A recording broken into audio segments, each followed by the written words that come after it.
بسم اللہ الرحمن الرحیم۔ السلام علیکم ورحمۃ اللہ وبرکاتہ۔ ناظرین اکرام، آج کی اس ویڈیو میں ہم آپ کو نبی کریم صلی اللہ علیہ وسلم کے آخری حج کے مکمل احوال سے آگاہ کریں گے۔ روانگی سے لے کر حج مکمل ہونے تک کے مکمل حالات و واقعات آپ کے سامنے رکھیں گے۔ ویڈیو نہایت ہی اہم ہے، لہٰذا ویڈیو کو اسکپ مت کیجیے گا اور مکمل دیکھیے گا۔ ناظرین اکرام، 10 ہجری میں حضرت محمد مصطفیٰ صلی اللہ تعالیٰ علیہ وآلہ وسلم نے حج کا ارادہ فرمایا، جو آپ صلی اللہ علیہ وآلہ وسلم کا آخری حج تھا، اور اس حج کو حجۃ الوداع کہا جاتا ہے۔ صلی اللہ تعالیٰ علیہ وآلہ وسلم 24 ذی القعدہ 10 ہجری جمعرات کے دن مدینہ منورہ سے حجۃ الوداع کے لیے روانہ ہوئے۔ روانگی دن کے وقت ہوئی۔ روانہ ہونے سے پہلے بالوں میں کنگھا کیا، سر مبارک میں تیل لگایا، مدینہ منورہ میں ظہر کی نماز ادا فرمائی اور عصر کی نماز ذوالحلیفہ میں ادا فرمائی۔ روایات بتاتی ہیں کہ اس سفر میں صلی اللہ تعالیٰ علیہ وآلہ وسلم کی تمام ازواج مطہرات بھی ساتھ تھیں۔ ان کی تعداد اس وقت 9 تھی۔ انہوں نے اونٹوں پر ہودجوں میں سفر کیا۔ آن حضرت صلی اللہ علیہ وآلہ وسلم اپنے اونٹنی قصبہ پر سوار تھے۔ یہ اونٹنی جب آپ صلی اللہ علیہ وآلہ وسلم کو لے کر اٹھی تو آپ صلی اللہ علیہ وآلہ وسلم اس وقت احرام میں تھے۔ قصبہ پر اس وقت ایک پرانا کجاوا تھا جو 4 درہم قیمت کا رہا ہوگا، اور آپ صلی اللہ علیہ وآلہ وسلم کے اوپر چادر بھی معمولی سی تھی۔ اس وقت آپ صلی اللہ علیہ وآلہ وسلم یہ دعا پڑھ رہے تھے۔ دعا کا ترجمہ: اے اللہ، اس حج کو مقبول بنا دے اور ایسا بنا دے جس میں نہ تو ریاکاری اور دھوکہ ہو اور نہ دکھاوا اور ظاہر داری ہو۔ دوستوں، روایت میں آتا ہے کہ سفر کے دوران حضرت جبرائیل علیہ السلام حاضر ہوئے۔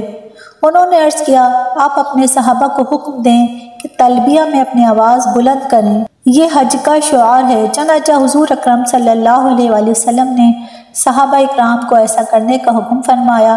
انہوں نے بلند آواز میں تلبیہ شروع کر دی۔ راستے میں آن حضرت صلی اللہ علیہ وآلہ وسلم نے زیتوک کے مقام پر پڑاؤ ڈالا، رات وہیں قیام فرمایا، صبح کی نماز پڑھ کر وہاں سے روانہ ہوئے، یہاں تک کہ مکہ کے سامنے پہنچ گئے اور وہیں قیام فرمایا۔ پھر دن میں چاشت کے وقت مکہ معظمہ میں داخل ہوئے، باب عبد مناف سے خانہ کعبہ میں داخل ہوئے۔ یہ دروازہ باب السلام کے نام سے مشہور ہے۔ بیت اللہ پر نظر پڑتے ہی آپ صلی اللہ علیہ وآلہ وسلم نے ان الفاظ میں دعا فرمائی۔ دعا کا ترجمہ یہ ہے: اے اللہ، تو خود سلامتی والا ہے اور تیری ہی طرف سے سلامتی آتی ہے، بس اے ہمارے پروردگار، تو ہمیں سلامتی کے ساتھ زندہ رکھ اور اس گھر کی عزت اور دبدبے میں اضافہ ہی اضافہ فرما۔ پھر بیت اللہ کے گرد طواف کیا، 7 چکر لگائے۔ طواف کی ابتدا آپ صلی اللہ علیہ وآلہ وسلم نے حجر اسود سے کی۔ پہلے اس کے پاس گئے اور اس کو چھوا۔ روایت میں آتا ہے کہ اس وقت آپ صلی اللہ علیہ وآلہ وسلم کی آنکھوں میں آنسو آ گئے۔ طواف کے پہلے 3 چکروں میں رمل فرمایا، یعنی سینہ تان کر تیز رفتار سے چکر لگائے۔ باقی 4 چکر معمولی رفتار سے لگائے۔ طواف سے فارغ ہونے کے بعد حجر اسود کو بوسہ دیا، اپنے دونوں ہاتھ اس پر رکھے اور ان کو چہرہ مبارک پر پھیرا۔ طواف سے فارغ ہونے کے بعد حضور صلی اللہ علیہ وآلہ وسلم نے مقام ابراہیم پر 2 رکعت نماز پڑھی، پھر آب زمزم نوش فرمایا۔ آپ صلی اللہ علیہ وآلہ وسلم صفا پہاڑی کی طرف چلے۔ روایت میں آتا ہے کہ اس وقت آپ صلی اللہ علیہ وآلہ وسلم سورہ بقرہ کی یہ آیت پڑھ رہے تھے، جس کا ترجمہ ہے: بے شک صفا اور مروہ اللہ کے شعائر میں سے ہے۔ حضور اکرم صلی اللہ علیہ وآلہ وسلم نے صفا اور مروہ کے درمیان 7 چکر لگائے، اور آپ جانتے ہیں کہ یہ 2 پہاڑیاں ہیں اور ان کے درمیان چکر لگانے کو صحیح کرنا کہتے ہیں۔ پہلے 3 پھیروں میں آپ صلی اللہ علیہ وآلہ وسلم تیز، باقی 4 میں عام رفتار سے چلے۔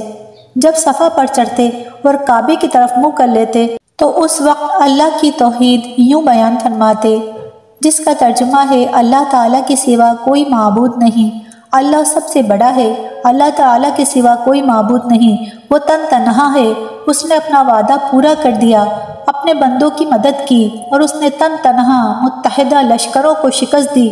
مروہ پر پہنچ کر بھی حضور صلی اللہ علیہ وآلہ وسلم نے اللہ کی حمد و ثنا بیان فرمائی۔ صفا اور مروہ کے درمیان سعی کے بعد آن حضرت صلی اللہ تعالیٰ علیہ وآلہ وسلم نے ان لوگوں کو احرام کھولنے کا حکم فرمایا جن کے ساتھ قربانی کے جانور نہیں تھے۔ جن کے ساتھ قربانی کے جانور تھے انہیں حکم فرمایا کہ وہ احرام کو برقرار رکھیں۔ روایت بتاتی ہے کہ 8 ذی الحجہ کو حضور صلی اللہ علیہ وسلم مینا کے لیے روانہ ہوئے۔ مینا کی طرف روانگی سے پہلے ان تمام لوگوں نے احرام باندھ لیے جو پہلے احرام کھول چکے تھے۔ مینا میں آن حضرت صلی اللہ علیہ وسلم نے ظہر، عصر، مغرب اور عشاء کی نمازیں ادا فرمائیں۔ رات وہیں گزاری۔ وہ جمعے کی رات تھی۔ صبح کی نماز بھی آپ صلی اللہ تعالیٰ علیہ وآلہ وسلم نے مینا میں پڑھی۔ سورج طلوع ہونے کے بعد وہاں سے عرفات کی طرف روانہ ہوئے۔ آپ صلی اللہ علیہ وآلہ وسلم نے حکم فرمایا کہ میرے لیے اونٹ کے بالوں کا ایک قبا بنا دیا جائے۔ میدان عرفات میں حضور اکرم صلی اللہ تعالیٰ علیہ وآلہ وسلم اس قبے میں ٹھہرے یہاں تک کہ زوال کا وقت ہو گیا۔ اس وقت حضور صلی اللہ تعالیٰ علیہ وآلہ وسلم نے اپنی اونٹنی قصوہ کو لانے کا حکم فرمایا۔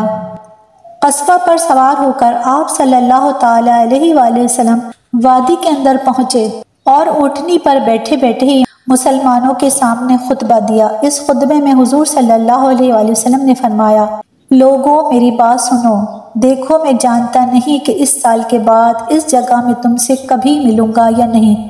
لوگوں سن لو، تمہارے خون یعنی تمہاری جانیں اور تمہارے اموال ایک دوسرے پر اپنے رب سے ملنے تک یعنی زندگی بھر اسی طرح قابل احترام ہے جس طرح تمہارے لیے یہ دن اور یہ مہینہ قابل احترام ہے۔ دیکھو تم مرنے کے بعد ان قریب اپنے رب سے ملو گے، وہ تم سے تمہارے اعمال کے متعلق سوال کرے گا اور میں ہر عمل کے متعلق تمام احکام تمہیں پہنچا چکا ہوں۔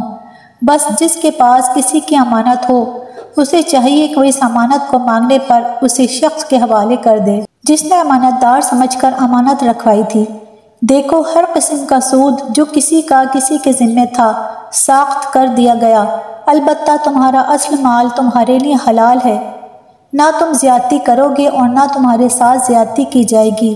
اللہ تعالیٰ نے فیصلہ کر دیا ہے کہ اب کوئی سود جائز نہیں، اور عباس بن عبد المطلب کا سارا سود ساخت کر دیا گیا۔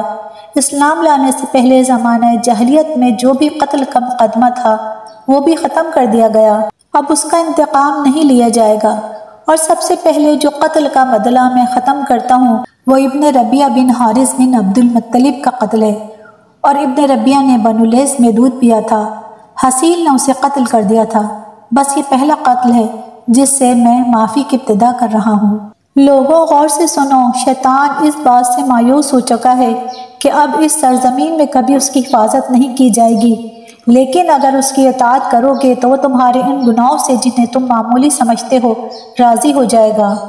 اس لیے تم لوگ دین کے معاملے میں شیطان سے بچتے اور ڈرتے رہو۔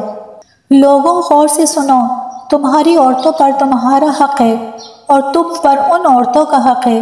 عورتوں کے ساتھ حسن سلوک اور بھلائی کرتے رہو کیونکہ وہ تمہارے پاس قیدیوں کی طرح ہیں، تم نے انہیں اللہ کی امانت کے طور پر حاصل کیا ہے۔ لوگوں میری بات سمجھنے کی کوشش کرو، میں نے تو ہر حکم پہنچا دیا اور تمہارے اندر وہ چیز چھوڑی ہے کہ اگر اسے مضبوطی سے پکڑے رکھا تو کبھی گمراہ نہ ہوگے، اور وہ کھلی ہوئی چیز ہے کتاب اللہ اور سنت رسول صلی اللہ علیہ وآلہ وسلم۔ لوگوں میری بات سن کر غور کرو، خوب سمجھ لو کہ ہر مسلمان دوسرے مسلمان کا بھائی ہے اور تمام مسلمان بھائی بھائی ہیں، لہٰذا کسی بھی آدمی کے لیے اپنے بھائی کی کوئی چیز بلا اجازت حلال نہیں، ہاں مگر اس وقت جب وہ دل کی خوشی سے کوئی چیز خود دے دے۔ بس تم لوگ اپنے آپ پر کسی بھی حالت میں ظلم مت کرنا۔ لوگوں بتاؤ، میں نے تبلیغ کا حق ادا کر دیا؟ لوگوں نے جواب میں کہا، یقیناً یقیناً۔ اس پر آپ صلی اللہ تعالیٰ علیہ وآلہ وسلم نے آسمان کی طرف رخ کیا اور شہادت کی انگلی اٹھا کر فرمایا، اللہم اشہد اللہم اشہد اللہم اشہد۔ اے اللہ آپ گواہ رہیے گا، اے اللہ آپ گواہ رہیے گا، اے اللہ آپ گواہ رہیے گا۔ دوستو، یہ تھا نبی کریم صلی اللہ علیہ وآلہ وسلم کا حجۃ الوداع کا خطبہ۔ روایت بتاتی ہے کہ خطبے سے فارغ ہو کر آن حضرت صلی اللہ تعالیٰ علیہ وآلہ وسلم نے حضرت بلال رضی اللہ تعالیٰ عنہ کو اذان کا حکم دیا۔ اذان کے بعد ظہر کی تکبیر کہی گئی اور نماز ادا کی گئی، پھر عصر کی نماز کے لیے تکبیر کہی گئی اور نماز ادا کی گئی، یعنی 2 نمازیں ایک ساتھ ادا کی گئیں۔ دونوں نمازوں کے لیے اذان ایک کہی گئی اور تکبیریں الگ الگ ہوئیں۔ روایت میں آتا ہے کہ عرفات میں ایک جماعت خدمت اقدس میں حاضر ہوئی۔ انہوں نے پوچھا حج کس طرح کیا جاتا ہے؟ آن حضرت صلی اللہ تعالیٰ علیہ وآلہ وسلم نے ارشاد فرمایا حج دراصل وقوف عرفات کا نام ہے، یعنی عرفات میں ٹھہرنا حج کرنا ہے۔ عرفات کا پورا میدان وقوف کی جگہ ہے۔ اب آپ صلی اللہ تعالیٰ علیہ وآلہ وسلم مشعر الحرام یعنی مزدلفہ کے لیے روانہ ہوئے۔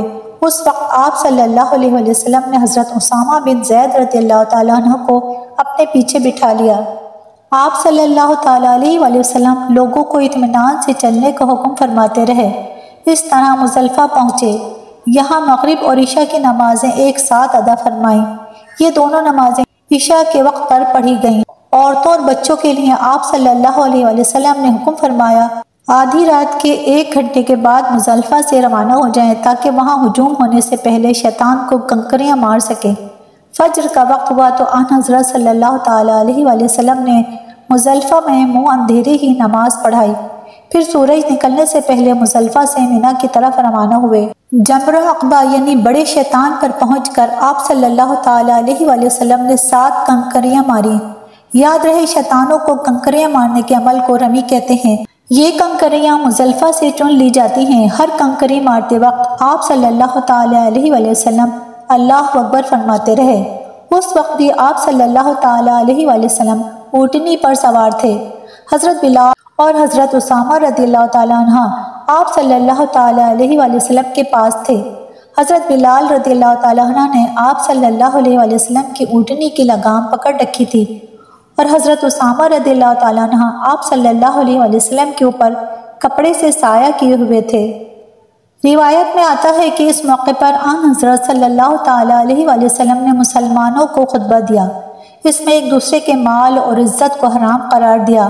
آپ صلی اللہ علیہ وآلہ وسلم نے ذی الحجہ کی 10ویں تاریخ کو حرمت کا دن قرار دیا اور فرمایا اے لوگوں تمہارا خون تمہارا مال اور تمہاری عزت اور ناموس تمہارے درمیان ایک دوسرے پر اسی طرح حرام ہے جس طرح یہ دن تمہارے لیے حرمت کا دن ہے، جس طرح اس شہر کی حرمت ہے اور جس طرح اس مہینے کی حرمت ہے۔ یہ الفاظ کئی بار فرمائے۔ آخر میں دریافت فرمایا اے لوگوں کیا میں نے تبلیغ کا حق ادا کر دیا؟ لوگوں نے اقرار کیا۔ پھر آپ صلی اللہ علیہ وآلہ وسلم نے فرمایا اب تم میں سے جو موجود ہے وہ غائب تک یہ تبلیغ پہنچا دے۔ میرے بعد تم کفر کی تاریکیوں میں لوٹ نہ جانا کہ آپس میں ایک دوسرے کی گردنیں مارنے لگو۔ حضور اکرم صلی اللہ علیہ وآلہ وسلم نے لوگوں سے یہ بھی فرمایا کہ وہ مجھ سے حج کے مناسک یعنی ارکان سیکھ لو کیونکہ ممکن ہے اس سال کے بعد مجھے حج کا موقع نہ ملے۔ اور دوستوں ایسا ہی ہوا کیونکہ اس حج کے صرف 3 ماہ بعد حضور اکرم صلی اللہ تعالیٰ علیہ وآلہ وسلم کی رحلت ہو گئی۔ دوستوں اس کے بعد آپ صلی اللہ علیہ وآلہ وسلم مینا میں قربانی کی جگہ تشریف لائے اور 63 اونٹ قربان فرمائے۔ یہ سب جانور آپ صلی اللہ علیہ وآلہ وسلم مدینہ منورہ سے ہی لائے تھے اور اپنے دست مبارک سے ذبح فرمائے، گویا اپنی عمر کے ہر سال کے بدلے ایک جانور قربان فرمایا۔ روایت میں آتا ہے کہ قربانی کے گوشت میں سے آپ صلی اللہ تعالیٰ علیہ وآلہ وسلم کے لیے کچھ گوشت پکایا گیا اور آپ صلی اللہ تعالیٰ علیہ وآلہ وسلم نے تناول فرمایا۔ باقی اونٹوں کو ذبح کرنے کے لیے آپ صلی اللہ علیہ وآلہ وسلم نے حضرت علی رضی اللہ تعالیٰ عنہ کو حکم فرمایا۔ کل 100 اونٹ تھے، اس طرح 37 اونٹ حضرت علی رضی اللہ تعالیٰ عنہ نے ذبح فرمائے۔ حضور اکرم صلی اللہ تعالیٰ علیہ وآلہ وسلم نے ان جانوروں کا گوشت اور دوسری چیزیں لوگوں میں تقسیم کرنے کا حکم فرمایا۔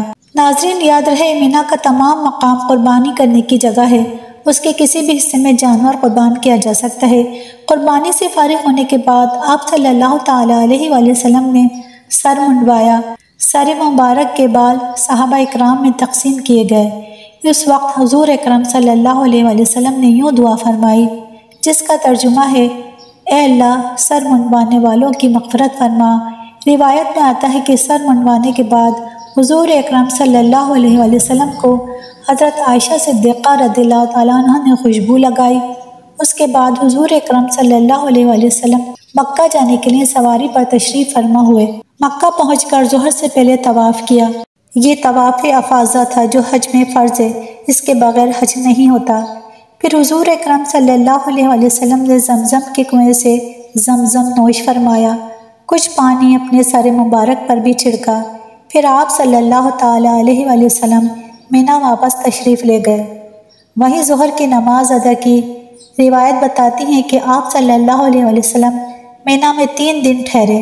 3 دن تک رمی جمرات کی، یعنی کہ شیطان کو کنکریاں ماری، ہر شیطان کو 7 کنکریاں ماری۔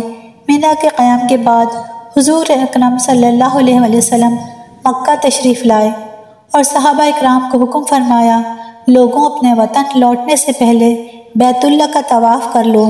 یاد رہے اسے طواف وداع کہتے ہیں، یعنی رخصت ہوتے وقت کا طواف، اور یہ ہر حاجی پر واجب ہے۔